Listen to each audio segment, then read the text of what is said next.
Ryan Steinekert with Cindy Stuart, coach of the Rich Rebel volleyball team. Coach, I appreciate your time. Thank you. What did you think about your match, the win over Tabiona Saturday? Well, it was pretty much a domination. I was kind of thought they'd put up a bigger fight. The first game was 25-5, and then it was 12-14, so not very much. They just can't pass our serves. Our serves were really on. That was something, again, that Coach Lazenby told me, we've worked on the serve receive. We know that was an issue last time we played Rich, and they still just struggled with that. Yeah, I don't know what to say except that Savannah Peard had 15 points. Kira Groh had 15 points. Kira's serve has really come on. She's now adding a little jump to it in serve-receive ladder. She's just kicking butt because of that serve. So, yeah, our serves are just so tough, so it's hard to if we find someone that can pass it, and attack us, it'll be obviously like Cokeville did or something like that. But it's hard to tell how we're doing because they didn't play very well. Tabiona didn't. Has your coaching philosophy always been that serve is your first attack? Is that something you've developed over the years? Yeah, it always has been. Some years we had a really good attack, We've gone through 3 or 4 years of not a strong attack, maybe 5 years of not a strong attack, maybe one girl. So these kids started 4 years ago, obviously. Since they've been in here, we're small. We have one attacker, and so let's attack first with our serve. And so these girls bought into it, and they're they're really as good a servers as we've ever had. You're getting, I feel like, some more that can attack. You're developing that attack in the middle with Sydney Hatch. She's getting some points, and then Savannah, Julia, and others are also hitting. Yeah. Julia is obviously going to swing high and swing down, and Savannah and Talisha together shared that other outside here's position. But Savannah had 13 kills, 3 errors, and Julia had 17 kills, 3 errors. So they're both hitting in the high 300s. I think Julia was 422.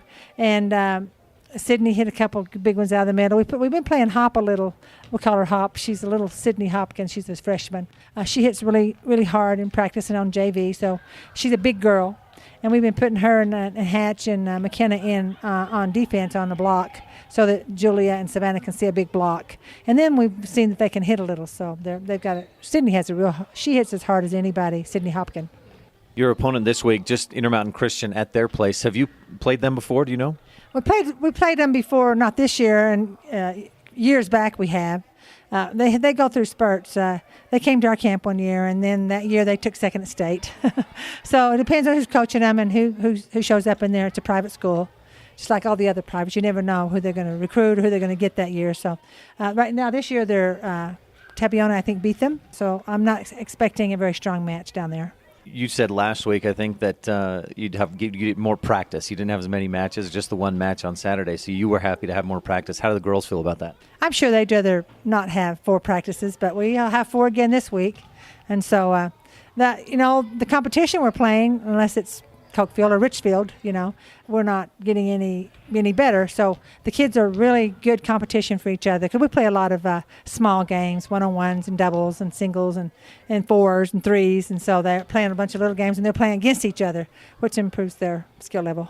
You're about midway or just maybe past the midway point of the season. How do you feel like you're playing? Where do you feel like you're at? I think the Richfield tournament will give us a lot of eye-openers against the block again and see how we handle that. I don't think the block definitely got in our head at Cokeville, and they did a great job doing that, but we missed 17 serves. So maybe that's why we missed 17 serves, because the block was all over our heads, So I'm anxious to see tougher competition, a block that can put us out of our comfort zone and get us out of our transition and just I'd rather play up any day and lose than play ICS this week and dominate. So. Anything else we should touch on, Coach? We had some great performances. Like I said, Savannah Peard had 15 points, 13 kills, 4 aces, and she passed 90% perfect. Julia Hopkins passed 72% perfect. As a team, we passed 67%. But again, it was Tabiona. And we should do that, so that's what we should be performing instead of not stepping up. So good performances, and we'll just see. We'll have 4 more good, hard days. But thank you for covering us. Thank you, Coach Cindy Stewart of the Rich Rebels. Good luck this week. Thank you.